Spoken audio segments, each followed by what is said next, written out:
Welcome to Brainish English Stories. Once upon a time, there were two brothers, one named True and the other Untrue. True was always kind and honest, but Untrue told lies and was not trustworthy. Their mom was a widow and didn't have much money. So, when the brothers grew up, she had to send them away to find work. Each brother got a small bag with some food, and they set off. After walking all day, they sat down in the woods to eat. Untrue suggested they eat from True's bag first and then his own. True agreed, but Untrue ate all the best food, leaving True with only the burnt bits and scraps. The next morning, they ate True's food again. By evening, True's bag was empty. When True asked to share Untrue's food, Untrue refused, saying it was only enough for him. True reminded him that they had shared from True's bag before. Untrue replied, "It's your fault for letting others eat your food in front of you.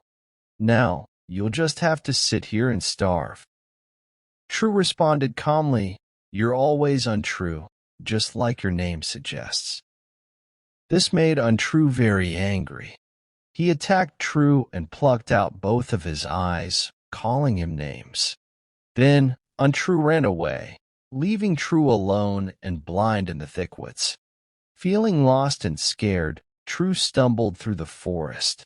He found a sturdy lime tree and decided to climb up and wait there until morning, afraid of wild animals. He thought, when the birds start singing, I'll know it's morning and I can try to find my way. As True sat in the tree, he heard noises below. It was Bruin the bear, Greylegs the wolf, Slyboots the fox, and Longears the hare. They had gathered to celebrate St. John's Eve under the tree. After eating and drinking, they decided to tell stories. Bruin the bear said, "The King of England can hardly see because his eyesight is so bad. But if he rubbed his eyes with the dew from this lime tree in the morning, his sight would get better." Greylegs the wolf added, "The king also has a daughter who can't hear or speak. Last year, she accidentally dropped a piece of bread at church, and a toad swallowed it. If they found the toad under the altar rails and gave the bread back to the princess, she would speak and hear like everyone else." The fox chimed in, "The king would also benefit from a spring of clear water under a big stone in his palace yard, if only he knew where to find it." The hare whispered, "The king's orchard is great, but it doesn't grow anything because there's a heavy gold chain buried around it. If they dug it up, the orchard would produce the best fruits in the kingdom." The fox said, "It's getting late now. We should head home." So they all left together. After they left, True fell asleep in the tree. When the birds started singing at dawn, he woke up, took the dew from the leaves, and rubbed his eyes with it. His sight came back just like before Untrue took his eyes out. Then he went straight to the King of England's palace and asked for a job, and he got it right away. One day, the king came out into the palace yard and wanted a drink from his pump. It was a hot day, and the king was very thirsty. But when they poured him a glass, it was dirty and foul.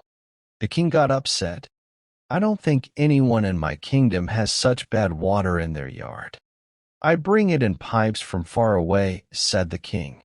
"Maybe, your majesty," said True, "but if you let me have some men to help me dig up this big stone in the middle of your yard, you'll see good water, and lots of it."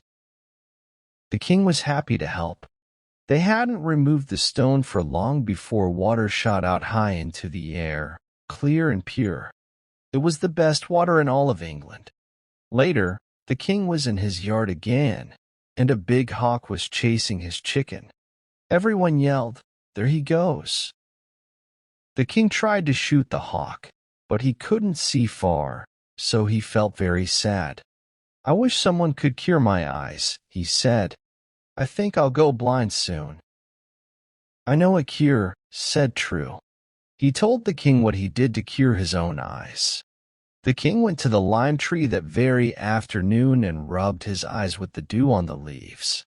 His eyes were cured right away. From then on, the king loved True the most and always wanted him around, at home and when traveling. One day, as they walked in the orchard, the king said, "I spend a lot on my orchard, but none of the trees bear fruit." "Well," said True, "if I can have what's twisted around your orchard 3 times, and some men to help dig it up, your orchard will bear fruit." The king agreed, so True gathered men and started digging. Eventually, he found the whole gold chain. True became very rich, even richer than the king. But the king was happy because his orchard now bore so much fruit that the branches hung down to the ground, and the apples and pears were the sweetest anyone had ever tasted. Another day, the king and True were walking and talking when they saw the princess. The king felt sad when he saw her. "It's sad that such a lovely princess can't speak or hear," he said to True. "Yes, but there's a cure," said True. The king was thrilled to hear that. He promised True the princess's hand in marriage and half his kingdom if he could cure her. So True took a few men, went to the church, and dug up the toad under the altar rails. He opened the toad, took out the bread, and gave it to the king's daughter. From that moment on, she could speak and hear like everyone else. Now it was time for True to marry the princess, and they prepared for the wedding feast. It was the biggest feast anyone had ever seen, and everyone in the land was talking about it. Just as they were dancing the wedding dance, a poor boy came in and asked for some food.